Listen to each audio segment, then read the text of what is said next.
Hello, I'm Dr. Human Sadri from Department of Political Science, University of Central Florida. It is my pleasure to talk with you for the next few minutes about the media and its effect on the voting process. In other words, our question is, how does the media affect the voting process and its results? Well, I thought to divide our brief discussion into four different parts.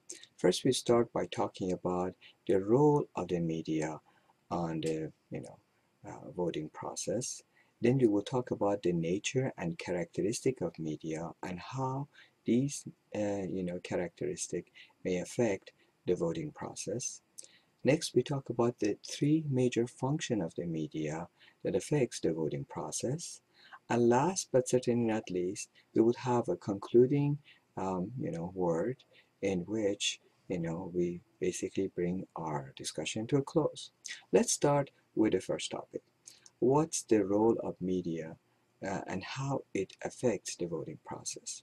Well, the media in the modern society has played such a significant role that some people have actually referred to it as the fourth branch of the government. It's very important. Why? Because media has the power that influence the minds with the type of information and opinion that it presents to the voters. Therefore, it affects the voting process. And, of course, as a result, it affects the result of that voting process. We can say that generally speaking, the media affects the voters and is a source of voters for doing a number of things. Number one, this way the voters can communicate with the leaders. In that regard, media plays the role of the go-between between the voters or the masses and the leaders, political leaders of the country. The next thing that a media does is provide information. Of course, when we say information, there are a lot of discussion about what type of information. Is that accurate information, or is this what some people call disinformation? In any case, information or disinformation both would affect the mind and behavior of the voters, and in that regard the voting process is affected and the result would be affected too. Last but certainly not least is that a media provides opinion, not just pure facts. Of course, the opinions presented in the media would affect the voters' behavior and their thoughts, and the result would be showing in the result of the elections. Now, we can say that generally speaking, media affects the voters and the voting process in two different ways, through two different tasks. The first task is to identify problems of the society.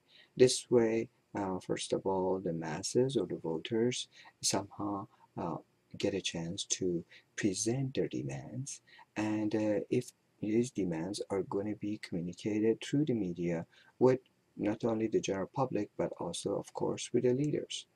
The second task of media, general task of media, is that in addition to identifying the problem, finding also some kind of solution, or what some people call policy. Of course, these kind of suggested solutions also impact the mind of the voters, and of course, it affects the voting process and its result. Uh, Next issue when we talk about media is the nature and characteristic of media and how that one affects the voting process and result. We can say that in this regard, it's very important that we focus on the ownership of media, because ownership of media, which would be a source of information and opinion, of course, it impacts the voting process, and um, consequently the result.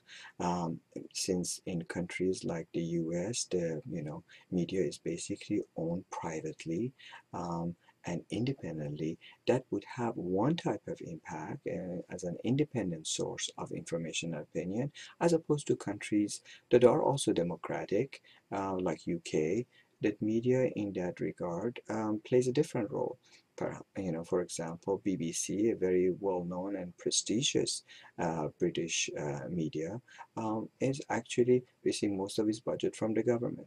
So in that regard, we can say that it wouldn't play as independent a role as most of the media in the US may play in terms of communicating with the voters and impacting the voting process. Another important aspect in this regard is the notion of decentralization sources of information.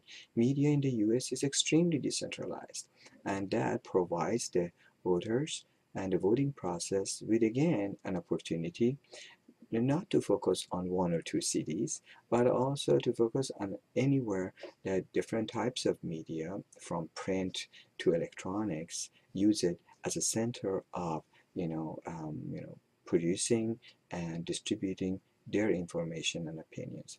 In this regard, U.S. is very different from a country that is also democratic, France, where most of such medias would be focused on in one city, Paris, while in the US there are a number of different cities that share such power and have such responsibilities. The next topic I want to talk about in terms of how the media affects the voting process and result is the three functions of media. Well, the voters are impacted by the role of media as what we call the gatekeeper. Media has a tendency to set the political agenda. So when, for example, in 1960s, many members of media they decided that environmental issues and pollution should be on the top of the agenda, a lot of voters they started thinking about those things as well. Sometimes people they say that there is maybe this give and take relationship between the masses of voters and media. The next major function of media is the scorekeeper. In this regard, media keeps track of the candidates' races and also the popularity of the issues. Now, some people say as media is, sharing this information with the voters is actually affecting those individuals who maybe have not formulated their idea. Therefore, it's affecting the voting process. Therefore, it's affecting also the result. Last but certainly not least, major function of media is the watchdog. In this regard, media does what we call exposing wrongdoing. Well, when they do that, of course, they provide the voters, with the opportunity to learn a little bit more about the behavior of either government agencies or even sometimes private, organization.